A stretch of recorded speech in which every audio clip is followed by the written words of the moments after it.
नमस्कार, मैं डॉक्टर वीना प्रधान आज आपके समक्ष फिर रूबरू हुई हूँ एक नई सुरक्षा चक्र, नए सुरक्षा कवच के बारे में आपको वाकिफ़ कराने से।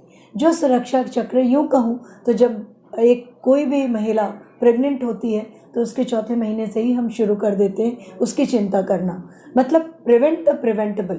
हम माँ को जो टीकाकरण लगाते हैं टेटनस वैक्सीन का, उससे बच्चे की भी हिफाजत होती है और माँ की भी हिफाजत होती है। तो इस सुरक्षा चक्र के बारे में जो हम एक गिफ्ट के स्वरूप देते हैं अपने बच्चे को। जैसे ही बच्चा पैदा होता है, हम क्या करते हैं, बच्चे की नाल काटते के साथ उस बच्चे को माँ की छाती से लगाते हैं। होता तो वो सबसे पहला टीकाकरण है जिसकी एंट्री कहीं नहीं होती, लेकिन वो माँ के दिमाग में एंट्री उसकी हम पहले से करते हैं जब वो प्रेग्नेंट होती है और हमारे पास एंटीनेटल क्लिनिक में बार बार आती है कि आपके बच्चे को आपका दूध आधा घंटे से 1 घंटे के अंदर डिलीवरी के मिलना चाहिए।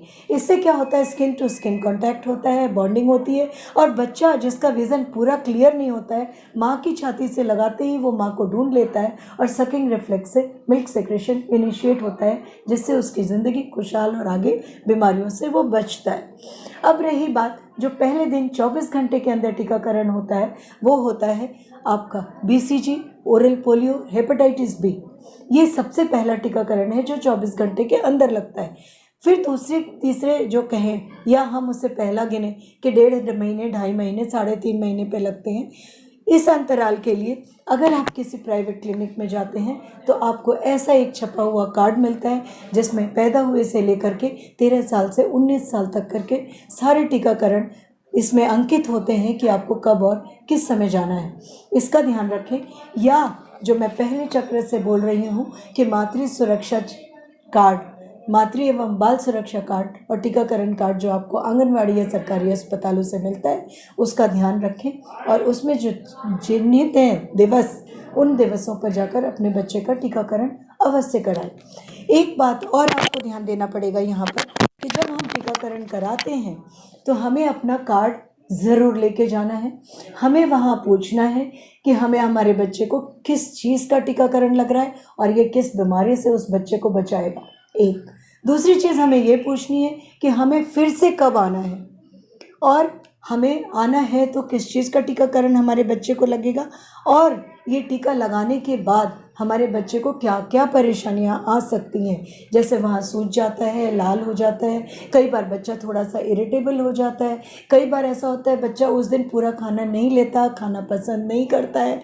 ये सारी बातें आपको पूछ कर आनी होंगी। फिर ये भी आपको ध्यान रखना पड़ेगा कि आगे जब 1 महीने के अंतराल पर आप जाएंगे तो आप कौन सा टीका लगवाना है आपको और कब आना है और कहाँ पर आना है। ये तो बातें हुई आम, अमूमन सभी को मालूम है, पर एक चीज़ का यहाँ और आपको ध्यान देना पड़ेगा। अगर बच्चे को ज़्यादा सूजन होती है, ज़्यादा लाल होता है या बच्चे को दर्द बहुत होता है या बच्चे को बुखार आता है तो प्लीज़ आप अपनी मर्ज़ी से कोई दवा ना दें। हाँ, एक काम आप कर सकते हैं कि ठंडे पानी में कपड़ा निचोड़ करके उसको ले करके ऐसे रख करके सिकाई कर दें ठंडी, जिससे उससे दर्द कम हो, थोड़ा राहत की सांस ले वो, पर डॉक्टर से कंसल्ट करके ही कोई दवा देंगे। अब मैं यहाँ पे एक बात और कहूँगी कि ये टीकाकरण जो हम करते हैं, जो 9वें महीने में हम MMR का टीका लगाते हैं, उसके बाद एक चीज़ और जोड़ते हैं जो बहुत ही ज़रूरी है। जोड़ते तो बहुत चीज़ें हैं, चूँकि वो पिलाया जाता है, जैसे प्रायः देखा गया है कि लोग भूल जाते हैं क्योंकि उसमें उसको टीकाकरण बोलकर हम एंट्री नहीं करते, हम बोलकर ये एंट्री करते हैं कि विटामिन A की खुराक दे रहे हैं। तो 9 महीने से 5 साल तक 9 बार उसको हर 6 महीने के अंतराल पर वो विटामिन A का सिरप पिलाते हैं, जिससे उसको आँख की परेशानी में, बालों की परेशानी, डायरिया की परेशानी, सांस की परेशानी, ये परेशानियाँ नहीं होती और इम्यूनिटी भी मिलती है। इसका ध्यान रखें। यूँ कहूँ तो सरकार की एक और चीज़ है जिसे टीकाकरण तो नहीं है, कृमिनाशक दवाइयाँ हमारे को स्कूल में जाकर या आंगनवाड़ी में सभी स्वास्थ्यकर्मी देते हैं गोलियाँ एल्बेंडाजोल की 6 महीने के अंतराल पर 1 साल में 2 बार। वो ज़रूर आप ध्यान रखें, उससे कराना है। यहाँ मैं अपनी नन्ही परियों की बात करूँगी जिनकी हिफाजत थोड़ी ज़्यादा करते हैं हम माँ बाप, तो उन्हें 13 साल से 19 साल के बीच में लगाना तो चाहिए रुबेला का टीकाकरण, लड़कों को भी।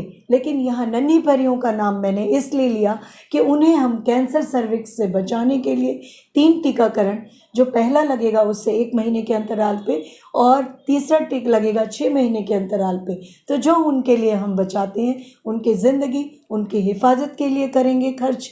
और ये मैं बार बार आपको इसलिए बोल रही हूँ क्योंकि ये देखा गया है कि हर 9 मिनट में कैंसर सर्विक्स से एक न एक महिला की मौत होती है। बड़ा है, हमने इंजेक्शन लगवाया, छोटा बच्चा है उसे भी इंजेक्शन लगवाते हैं टीकाकरण में। कई बार माँ घर से खाना खिला के ले जाती है, दूध पिला के ले जाती है, तो वो उल्टी करने लगता है। तो यहाँ हमें ये ध्यान रखना है कि जब वो उल्टी करता है तो हमें कंधे पे लेके नहीं तपतपाना, उसे यूँ करके उसके सिर को थोड़ा सा अपन ऐसे कर दें कि मुंह में जितना भरा हुआ है खाने की चीज़ और उल्टी की वो बाहर आ जाए, जिससे वो उसको इनहेल ना करे।